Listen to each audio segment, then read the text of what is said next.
following is a production of DallasCowboys.com and the Dallas Cowboys Football Club. How about them Cowboys?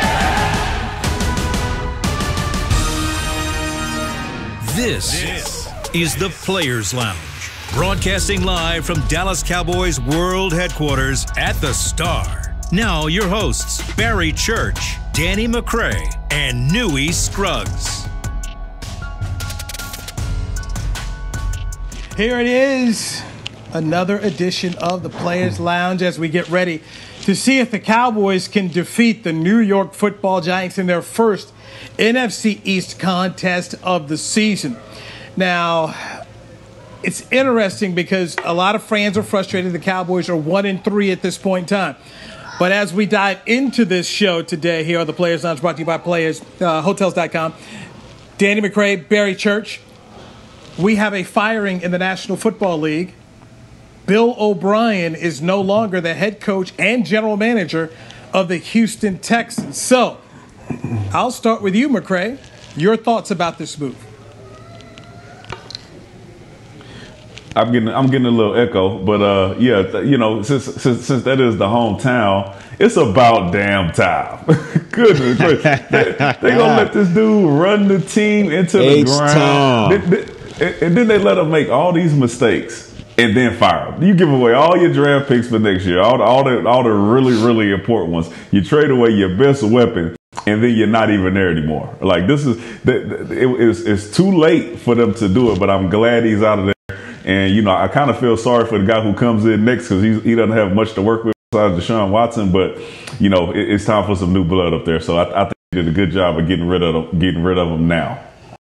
Yeah, H-Town, huh? I mean, you're right, man. You hit it right on the nail, man. I mean, it was about time this dude got fired. I heard a great quote today. It said the GM Bill O'Brien got the head coach Bill O'Brien fired. And I mean, I think that's exactly right. I mean, you just noted all the moves he made, all those offseason moves he made that pretty much accomplished nothing. And it made the team a heck of a lot worse. And that's why you see, you know, teams don't usually have the head coach running everything like that, because I mean it's a multiple job, and you got to stay focused on your players. And if you're the GM, you're always looking for more talent. So I mean, it was a contradiction, and it kind of cost him his job, I feel like. I mean, you hit the head right on the nail when you said those draft picks that they all got for Laramie Tunsil. I mean, where has that shown? And then you went and you traded DeAndre Hopkins, who's arguably a top 3 receiver in the game, and you traded him for, I mean, running back in David Johnson, who's pretty good, but I mean, no one's saying he's a top running back in the league. So for me, those GM moves got the man fired, and like Danny said, it's about time. When I look at Bill O'Brien, by the way, Newy Scruggs, forgot to say my name here as we start the Players Lounge podcast brought to you by Hotels.com. When I looked at what Bill O'Brien was doing, I was saying to myself, well, this guy wants to be a college football coach, because the college football coach answers to no one. All right, he coaches the players, he recruits the players. I mean, he has full autonomy, and most times, the athletic director just shakes his head at whatever the head coach wants. So, to me, Bill O'Brien's got to ask himself: do you want to go back to a place like Penn State where you get to do everything and everybody just kowtows and says yes, yes, yes, and nobody questions you, or do you want to coach in the National Football League? Because if he coaches again, he will have to get along with the general manager, and he ran Rick Smith. And Rick Smith is the guy, by the way, who went out and made the trade for Deshaun Watson, the quarterback. Then they bring in Brian Gaine. He runs off Brian Gaine, then takes control of everything and runs it in the ground. So I think Bill O'Brien will do some searching within himself to ask himself, what do I want to be? Because if you want to control everything, go coach in college. You could be like Dabo and Lincoln Riley and Ed Orgeron. Those guys run the whole show. Nick Saban runs the whole show. But you're not going to be Bill Belichick in the National Football League. You're not going to be Pete Carroll. You're not going to be Kyle Shanahan. These are coaches who have general managers that they handpick, but they run the whole thing. Anybody who would allow Bill O'Brien to run the whole thing is a fool, okay? Absolute fool. Because I don't care how much you like DeAndre Hopkins. DeAndre Hopkins makes plays. DeAndre Hopkins was your quarterback's best friend out there on the football field. And, I mean, DeAndre Hopkins catching balls when they had dudes like Ryan Fitzpatrick back there and Brock Osweiler. I mean, this guy was making a Pro Bowl with those dudes as the quarterback, and you get rid of him, and then you try to lie and say, well, you know what, he wanted to get paid, so, you know, we had to let him go. It's wide receiver, man. Stop this. Stop acting like he was trying to get a Deshaun Watson type contract. Bill O'Brien didn't get along with the player, and that's a mistake. I thought Bill Parcells had a great line. It was Bill Belichick was telling the story that when Bill Belichick was the defense coordinator for the Giants, he had a meeting, and Lawrence Taylor was late for the meeting, and he goes and he tells Parcells like, hey, you know, LT was late for a meeting, and Parcells said to him, should have started the meeting later. Because Parcells knew LT was the team. If we were going to win on Sunday, we needed LT. So you may want to go ahead and push your meeting back a little bit, because under no circumstances am I sitting Lawrence Taylor or benching Lawrence Taylor or finding Lawrence Taylor, because I need Lawrence Taylor. And both men wear 2 Super Bowl rings with the Giants because Lawrence Taylor was the most dominating defensive player that I know I've ever seen. But this is a guy, Bill O'Brien, like so many of these dudes who come away from this Belichick operation who somehow think they're Bill, who somehow think they're bigger than anything else. And Bill O'Brien truly proved that he wasn't. And I give Cal McNair credit. Fire this guy. Fans don't like him. The players were turning against him. Get rid of the guy. And I thought Houston made a right move. Well, you think about how out of touch he had to be with his players, because you said that, you know, Deshaun Watson and DeAndre Hopkins were best friends on the field. They were also damn near best friends off the field as well. Off the field as well. So you go in there and you mess up the chemistry of the locker room because you personally don't like a guy, and this is your quarterback's best friend both on and off the field, and also your best playmaker. It just does not make any sense. So you're a GM and you're taking things personal. And then you run the team into like, I can tell you from going home and listening to some of my friends and family that were really, really Texas fans, they couldn't wait for Bill O'Brien to get out of here. But the only thing different is they thought that they would have to go 0-16 for him to get fired. So they are celebrating like it's Mardi Gras out there. They throwing beads and parades and everything. Is so happy that Bill O'Brien's out of there. I guarantee you, it is excitement in the city of Houston. Look, to Newy's point, man, I mean, these guys, they make perfect college coaches. I mean, why do you think, you know, Nick Saban really didn't survive that well when he was in the NFL? I mean, you can't talk to college players and NFL players the same way. I mean, and when you get your locker room to go against you, I mean, that's the end of the script. I mean, there's nothing else you can do, because when those guys give up playing for you, there's no effort on the team. There's no effort on the field. I mean, you're going to have a losing effort. So for me, he had to get the axe. You never want to call for somebody's job, but obviously the player's spoken, and you know, maybe he'll return back to college, you know, where he had his most success. But for me, this had to happen. Hold on, Church. So are you saying that's how the players feel about Nolan? You know, no effort. Whoa! Oh, okay. I was just checking.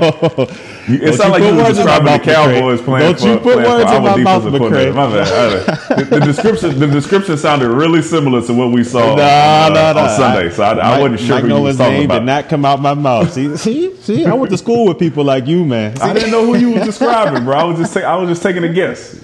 You uninspired, you know, giving up on plays, not playing hard. I thought you was talking about us. Oh, no. I mean, there's a lot of loafing going on, but I wasn't talking about Mike. Danny, I love how you're starting to understand this whole thing and how it works, because I started with Bill O'Brien to slide it right on into Mike Nolan to simply say to all you Cowboy fans out there, Mike Nolan is not getting fired. Mike Nolan is a topic of conversation that came up for head coach Mike McCarthy yesterday during the presser, and I made sure I was on that conference call. Mike Nolan says Mike Nolan's not lost the confidence of the head coach, okay? Mike McCarthy is down with Mike Nolan, and I go back and reiterate this one more time. When Mike Nolan was the head coach of the San Francisco 49ers, he made Mike McCarthy his offensive coordinator. He even let Mike McCarthy choose the quarterback that they were going to take in the draft that year. And they selected Alex Smith over some other dude who's from the Bay Area who went to Cal named Aaron Rodgers. And you know what? He didn't fire him. He ended up strolling with him. They are boys, okay? He's going to ride with Mike Nolan this year. After the season, maybe the Jones family steps in. But I'm telling you right now, if you're expecting Mike Nolan to get fired, Mike McCarthy basically let you know he is the guy, and they're not going to get rid of him. So, Cowboy fans, stop it. Just stop that whole thought process. So we're saying no matter what, no matter if we get drummed by another 300-yard rusher and a guy from McDonald's that comes out here and rushes for 100 more yards, so no matter what happens, we're saying we're sticking with Mike Nolan for the rest of the year. That's I don't believe that. Mike McCarthy said. Mike McCarthy said he hasn't lost faith in him. Now, it's week 4. Now here's. I'll throw this out here because this is the next thing of how this whole coaching thing works, okay? How coaches work. So let's say it continues to be bad. Well, then the head coach and the defensive coordinator will go to management and say, is it the carpenter or is it the carpenter's tools? Look at these dudes on defense. I don't have Sean Lee. I don't have Leighton Vander Esch. You know, you guys told me Tristan Hill could play. Can't play. You all signed on Terry Poe. He's trash. I mean, that's the next thing you do to cover you. That's what coaches do all the time. So to save their butt in their own job, they gonna throw these players under the bus? Yeah, I'm finna say, let's hold on, no, let's knock that down. I don't want to hear nothing about Tristan Hill because the coaches raved about him, saying that he was going to be the player. All right, so I don't want to hear nothing about that. And we talked about this yesterday. It ain't scheme. It ain't none of that. It's effort. Like a lot of these mistakes could be taken away with eyes, but mainly effort. You could have won the game just based off effort. So it ain't about guys not being able to play. It's the attitude of the guys on the squad. So they can't go in there and be yelling at Will and them. They need to get their players to play inspired. That's them. Will ain't in there coaching. They just picking the players and put them out there and telling the coaches to put them in a position to make the play. So the question is, real quick, the coaching. This is the coaching MO, though. I mean, you see this all the time. I mean, did you hear what Matt Patricia said? Okay, after the Lions got beat, a reporter asked him, "Hey, what makes you the right guy for this team?" And this dude said, "When we got here, we had a lot to fix." They were 9-7. Exactly. They haven't sniffed a good record since Patricia's been there, but. Back to the boys, though. So are we saying that this defense has given up on this coaching staff? Is that what we're saying? I don't think. By the way, fellas, we got some breaking news here. Got some breaking news here. All right. The Cowboys have cut Brandon Carr, defensive back, and offensive tackle Alex Light. They've been released. Offensive tackle Greg Sinnott is added to the active roster, and offensive tackle William Sweet was signed to the practice squad. So these are moves that have just happened here, according to Todd Archer of ESPN.com. So these are moves the Cowboys have just made. So Brandon Carr gone. So really quick on that one. So I have 2 parts, I guess. Since we cut B. Carr, is he able to sign back on the practice squad, or once you've been cut, or once you've been on the practice squad and been cut and released, you can't come back? Good question here.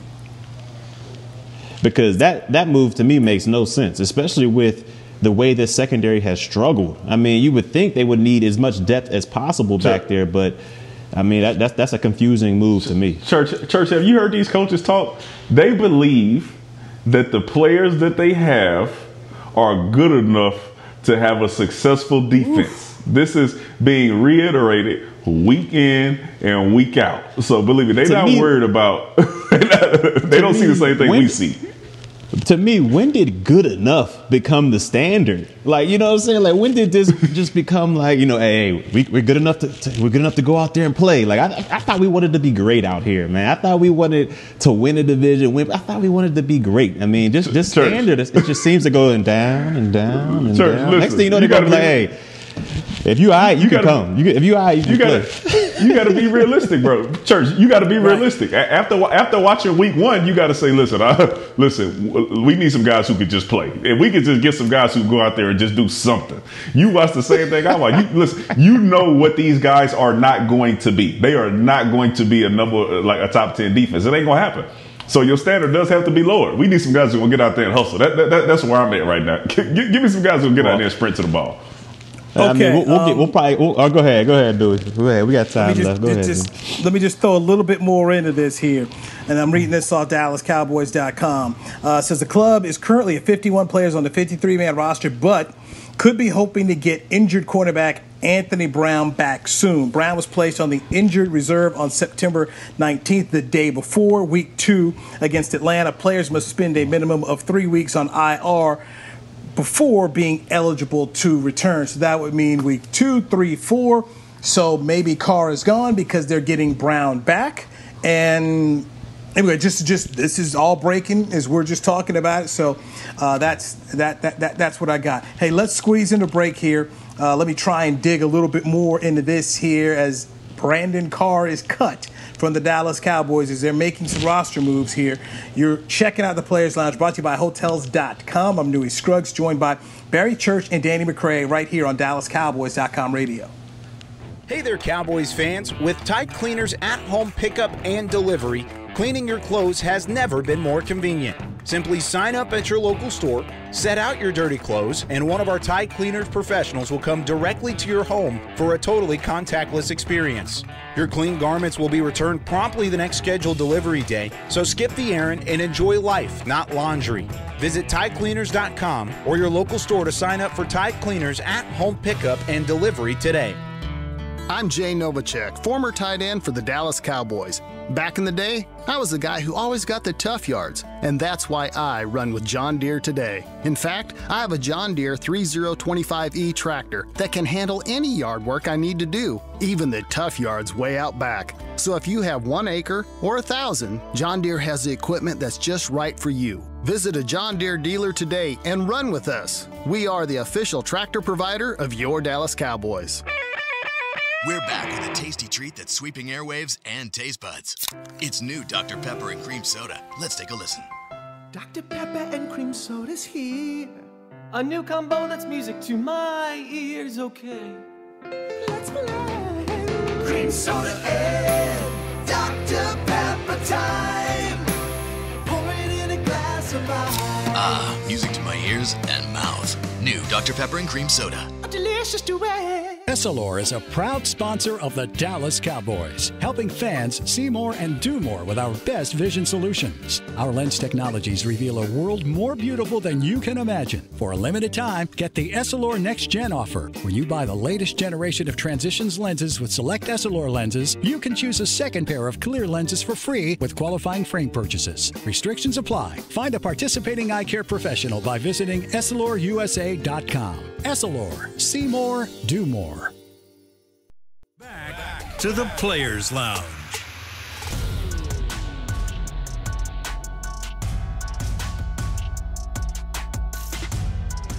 All right, Cowboys fans, have you picked up your new gear for the 2020 season? All new styles are arriving now. Visit your local Dallas Cowboys pro shop or shop DallasCowboys.com for the newest arrivals. Make sure you're rolling around out here in style. You are checking out the Players Lounge. We do it every Monday through Friday at 2:30 p.m. Central Time. I'm Newy Scruggs, longtime Cowboys reporter, joined by Barry Church and Danny McCray. So Brandon Carr, your biggest news, cut by the Dallas Cowboys. So I'm expecting Anthony Brown to be up and ready to go when they face the New York Football Giants here. All right, fellas.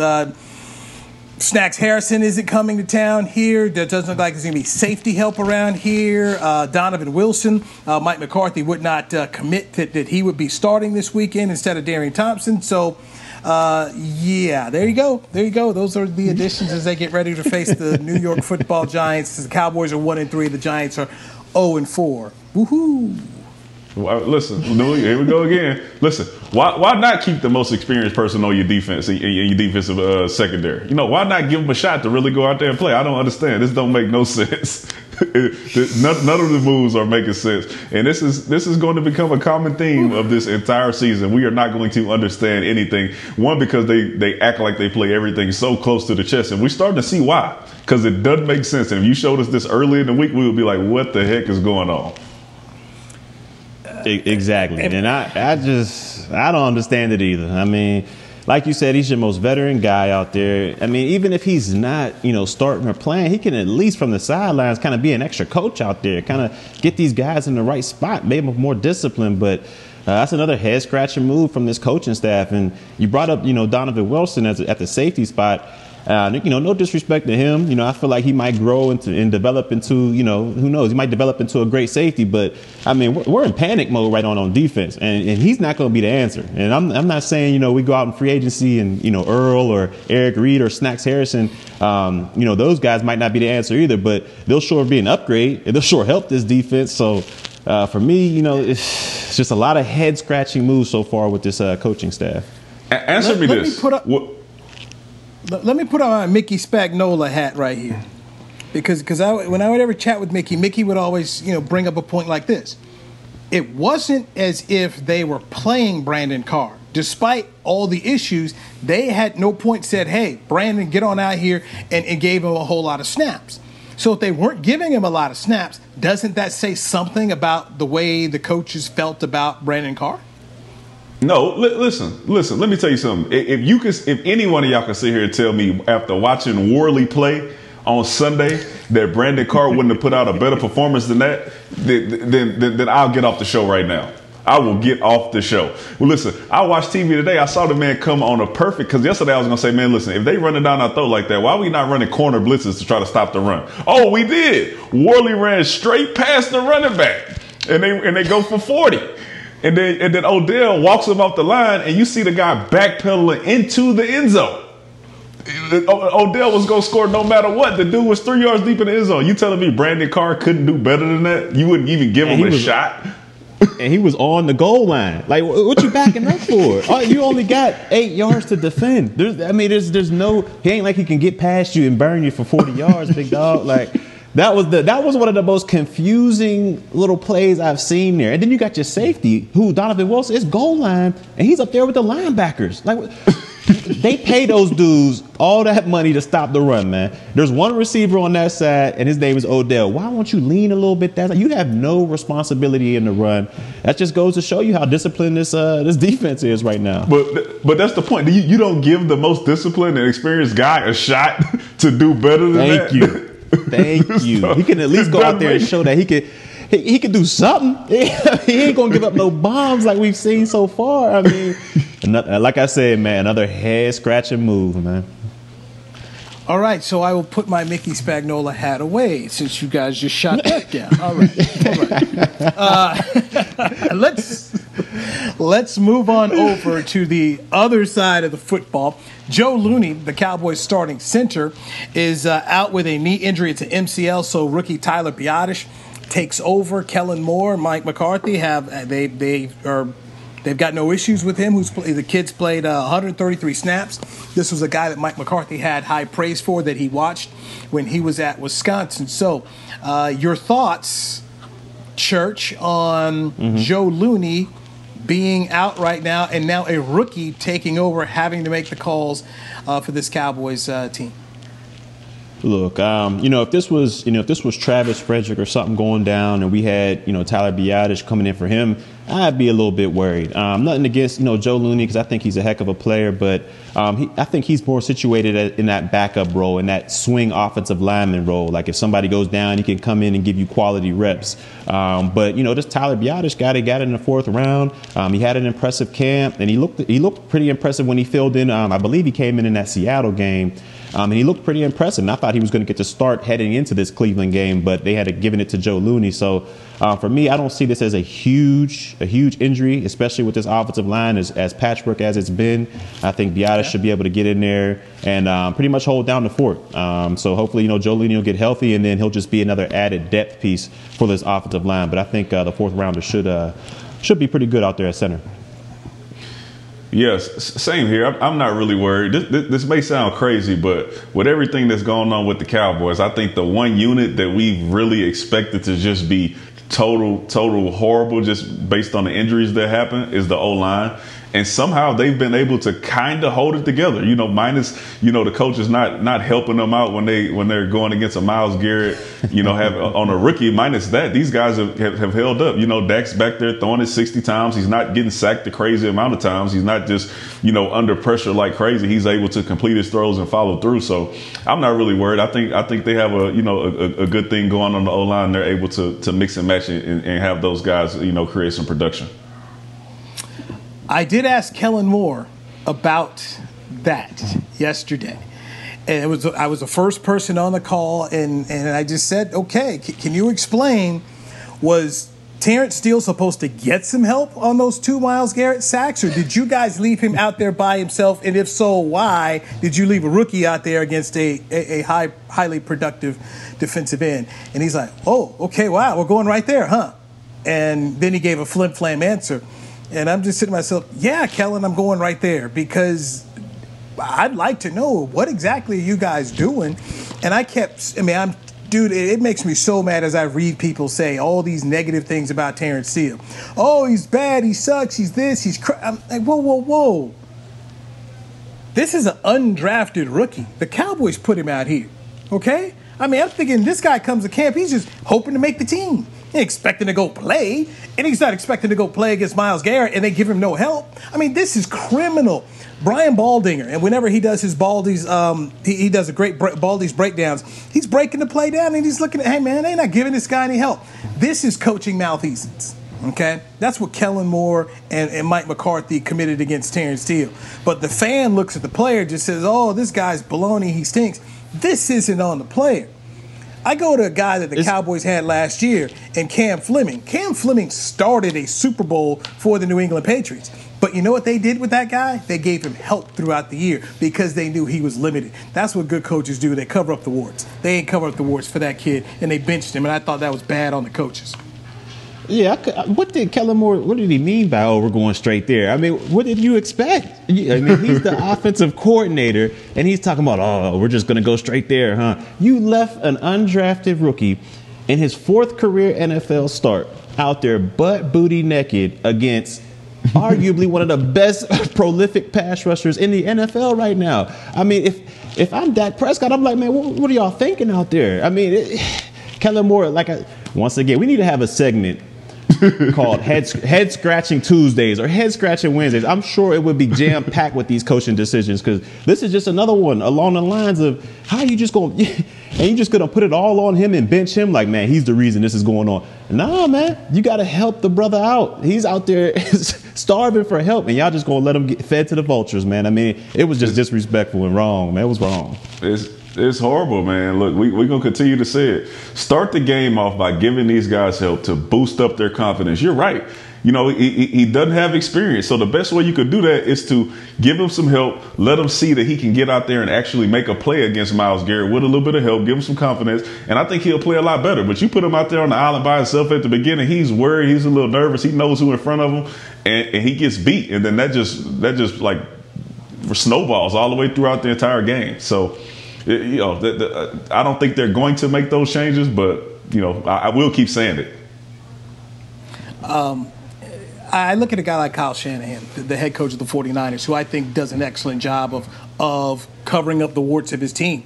And he had 2 games last year where he lost his starting tackles. They won those football games. He helped cover it up. Whether you do a quick passing game or whether you tell your quarterback, Jimmy Garoppolo, hey, you know what, you got to get the ball out of your hands quicker, because our guys aren't going to be able to give you that extra second that maybe you're used to. And even for Dak Prescott, on that second play where the strip sack came, he's got to get rid of that ball quicker. You got to know the clock is going to be because you'd already seen Myles get to you once. So you already know on this with this one-on-one protection out here, chances of this dude getting beat are strong. And I just think the way they did that kid, I thought that was embarrassing. I thought it was embarrassing to the player when it's not on the player, it's on the coaches. And we go back to the whole thing with Chaz Green in Atlanta. You bench Chaz Green, you bring in Byron Bell, and you're leaving him out here one-on-one too, and Adrian Claiborne ran around him. And I'm thinking to myself, Byron Bell was the backup for a reason to Chaz Green, because you thought Chaz Green was better. So you thought that was a solution? The solution is that you've got to go out here and give these guys help. They're not tired. Was Kellen Moore here then? He was here. Kellen was here. And I don't know if he was a player or a coach then, because he went straight from being a player to a coach, but he was a part of the organization. But it was just absolutely awful, and it's something that they've got to be better at that. And maybe that's another question I'll ask Mike McCarthy later on, is, hey, why did you bench Terrence Steele? What was the reasoning there? Because you put the guy out here, so obviously you thought he was better than Brandon Knight, because you thought Brandon Knight was better, and you put him out there at right tackle. But, oh well. Jalen Smith is catching some heat. I'll tell you what Jerry Jones had to say about that, what Mike Nolan had to say, and also Jalen Smith spoke about the goals that he has this year. So let's dive into the Cowboys linebacker who, in my opinion, is taking a little bit too much heat. Next, right here on the Players Lounge, brought to you by Hotels.com on DallasCowboys.com radio. Since 1865, Stetson hats are American-made with pride right here in Texas. And Stetson is proud to be on the field with America's team. Want to show your Texas and team pride too? You can. By purchasing your own Stetson, you can look just like how the flag guys do on field at every home game. Stetson hats, the official crown of all self-respecting Cowboys and your favorite football team. Get yours today at shop.dallascowboys.com or at stetson.com. Your new apartment's big. Such a great deal. It's okay. Just okay? What's not to... Right above the subway! Well, I bet you don't even notice it after the... That's my neighbor, Angus. A deal that's just okay is not okay. Get a great deal with America's Best Network. Come into an AT&T store to find out how to get one of our popular smartphones for $0 down, based on GWS 1 score September 2019. To Dallas's frontline responders, thank you. To show its gratitude, Tide is offering free laundry services in Dallas to the families of frontline responders. Simply bring your laundry and your identification to Tide Cleaners, and they will wash it within 2 days. One thing less for you to worry about. While you take care of us all, Tide will take care of the laundry for the families of frontline responders. To learn more and find a location near you, visit hope.tidecleaners.com. Essilor is a proud sponsor of the Dallas Cowboys, helping fans see more and do more with our best vision solutions. Our lens technologies reveal a world more beautiful than you can imagine. For a limited time, get the Essilor Next Gen offer. When you buy the latest generation of Transitions lenses with select Essilor lenses, you can choose a second pair of clear lenses for free with qualifying frame purchases. Restrictions apply. Find a participating eye care professional by visiting EssilorUSA.com. Essilor. See more, do more. Back to the Players Lounge.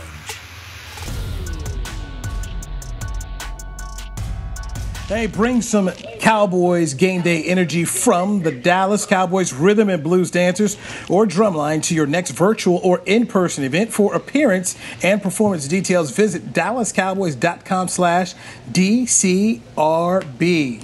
All right, Dallas Cowboys Rhythm and Blues Dancer. My friend Jenny Durbin Smith operates that group out there, so they do a good job. You are in the Players Lounge. I'm Newy Scruggs. This is brought to you by Hotels.com. We are in our SWBC virtual home studios here.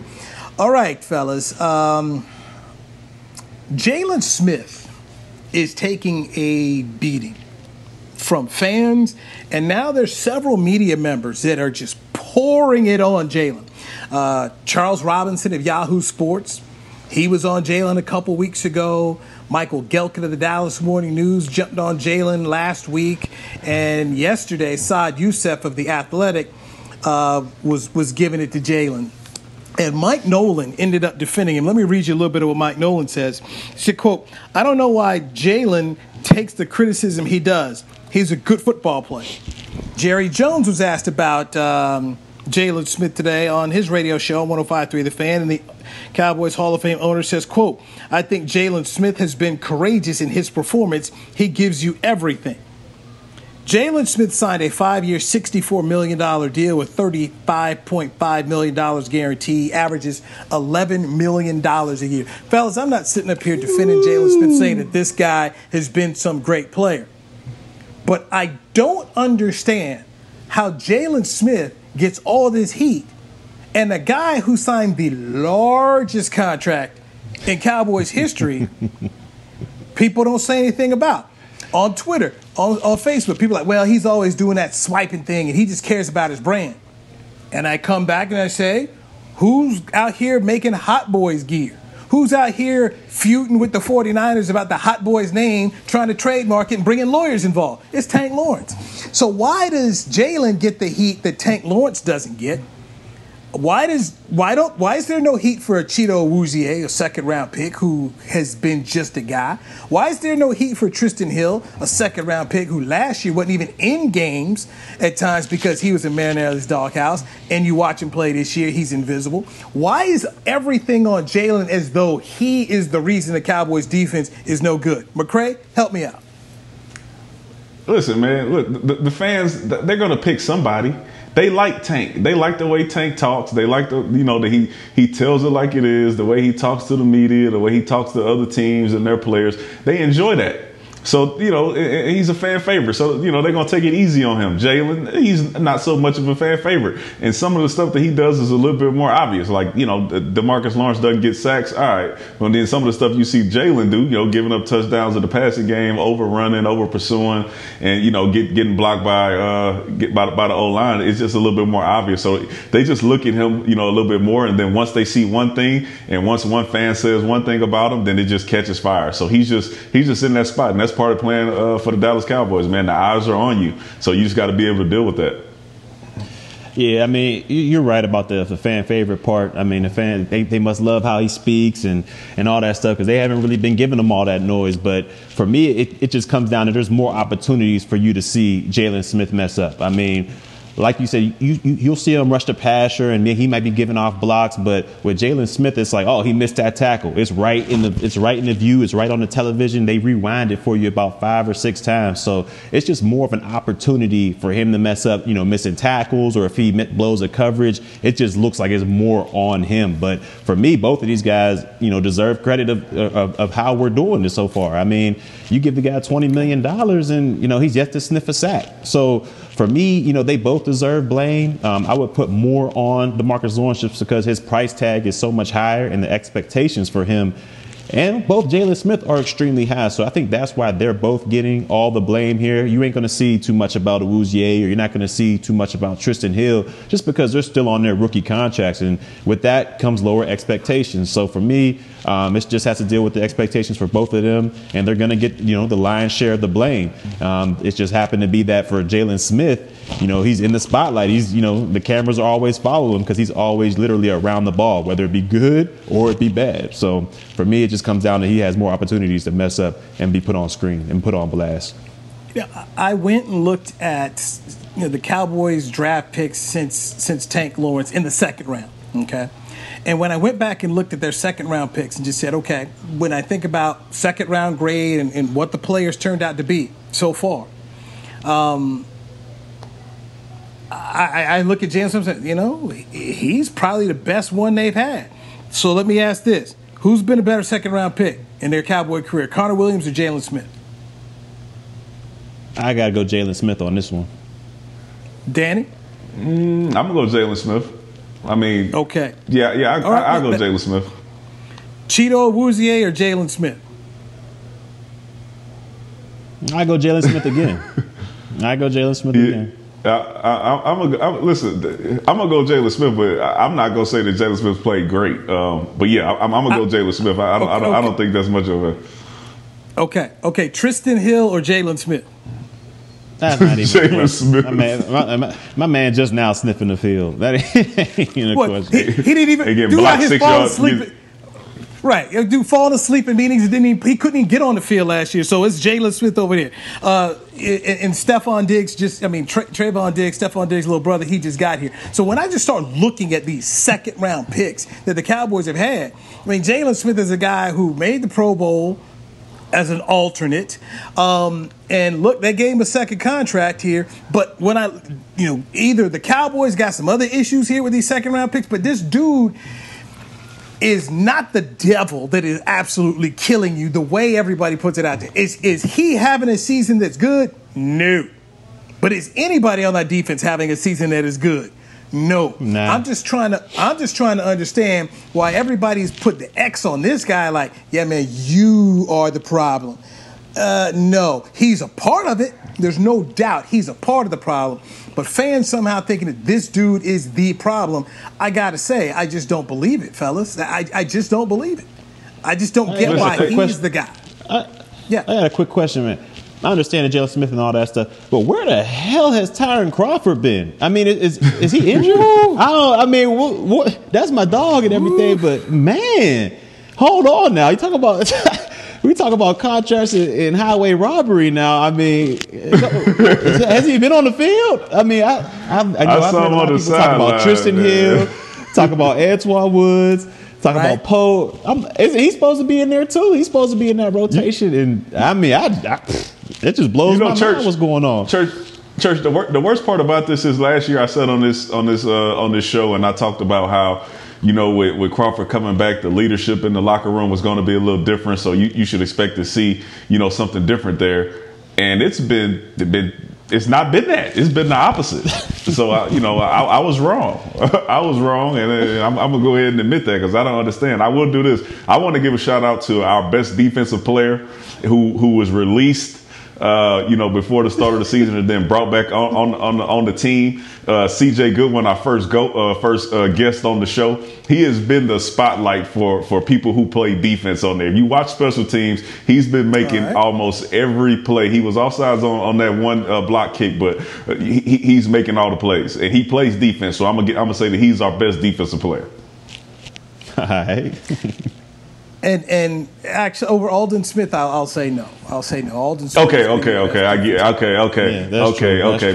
My bad. But Aldon Smith didn't recover the kick against Atlanta, and help us win the game. But I got you. Aldon Smith has played better on defense. He has played better on defense. I overstepped. So today, just thinking about Jalen Smith and all the heat he's getting, it just reminded me of another guy that fans rode into the ground. And I laughed and I said, how many folks would like to apologize to Jeff Heath right about now? Who hated on Jeff Heath forever and a day? He no good. Get him off the field. Well, you love to have Jeff Heath on the field right about now. You might even trade a draft pick to go get Jeff Heath back here. Boy. And it just, it just goes to me of this thing of people start focusing on one particular player here on this defense as though this guy is the whole problem. When, what have we seen the past few years? It's a collective problem here. This isn't one guy. It's not as though, hey, if Leighton Vander Esch got back here, everything's all fixed. No, it's really bigger than that. A lot of guys aren't doing what they're supposed to do. But for some reason, people are looking at Jalen and saying, you're the issue and you're the problem. And then other guys who aren't doing their part in this thing aren't catching the heat either. Ezekiel Elliott, okay, you signed a contract as the highest paid running back in the league. What do? You fumble, and then they get the ball, Cleveland, go right down the field, score a touchdown. He's already had several fumbles this year. Ezekiel Elliott has not been as good as that contract he signed. And if we start breaking this thing down, if you look at people saying, hey, who's performing up to the contract? Jalen is not. Ezekiel's not. Tank Lawrence is not. And we got several guys who've been paid and gotten those second contracts, and you just say, man, where's the production at? What are you doing? And it's a problem. But I always find it interesting on who we choose to condemn and who we choose to forgive and give passes to. And on this defense, you're right. Tyrone Crawford's another guy who's gotten a big contract. Where are you at? Do something. And that's a problem is your big money players are not playing like money players. The only guy right now that I can say is living up to their end seemingly is Dak Prescott. But even Dak Prescott has got some – Zach Martin, yeah. You know what? Bingo. Zach Martin. Yes, yep. yes. The Hall of Famer. But too many of the big money guys are not doing their thing. And it ends up hurting you. That's a problem. And it had to me – look, call out Jalen Smith, fine. But make sure there's other people that are getting called out as well, because this is a whole collective thing where the Cowboys are not getting a return on their money. I mean, Danny, how many times have you talked about Amari Cooper and what you wish you got more out of from a guy making $100 million? Has he performed up to $100 million in your opinion, sir? Who's our best receiver right now? Who would you say is our best receiver? The rookie. When I look at I'm calling CD Lamb. The rookie. Yeah, the rookie. I'm calling CD Lamb. CD Lamb has been our most productive and best receiver. He's more involved in all the plays. He's running jet sweeps. He's running deep routes. He's running short routes. He's doing everything. Yeah. Yeah, look, you're right. So you're absolutely right. You pay a guy $20 million and he's not even the best receiver on the team so far the first quarter of the season. Does not make any sense. And I say the same thing about Zeke. Yeah, Zeke fumble. Our play calling is not helping Zeke be the dominant player that he is. It's ironic that just this year is his first unproductive year. He hasn't had a year like this since he's been in the league. And just this year, all of a sudden, it's like, dang, where is Zeke? This has a lot to do with our coaching and our play calling, and it's hurting him. He got to fix the fumbles, but you got to feed him like he's been fed, for his entire career to get that production out of him. Because one thing is if you give him the ball, he's going to produce. Hadn't happened at the quarter mark. At the quarter mark of the season, I think all of us can say we have been underwhelmed by the coaching, and we've been underwhelmed by the productivity from the talent of what we were told and led to believe was going to be a good football team. All right, Wednesday, let's dive more into the Giants. The return of Jason Garrett, to Mark Colombo, Freddie Kitchens, Jerome Henderson, guys that are, and Derek Dooley. These guys are all coaching with the New York Football Giants. Giants come into town at 0-4. You got to kind of win this one. This is a must win. They gotta win this one. So we've got a lot more to get to. We always try to tell it to you like it is here on the Players Lounge. So for Danny McCray, Barry Church, our producer Chris Bean, I'm Newy Scruggs. We thank you for watching the Players Lounge, brought to you by Hotels.com. We'll talk to you tomorrow at 2:30 p.m. right here on DallasCowboys.com radio. This has been a production of DallasCowboys.com and the Dallas Cowboys Football Club. How about this, Cowboys? Yeah!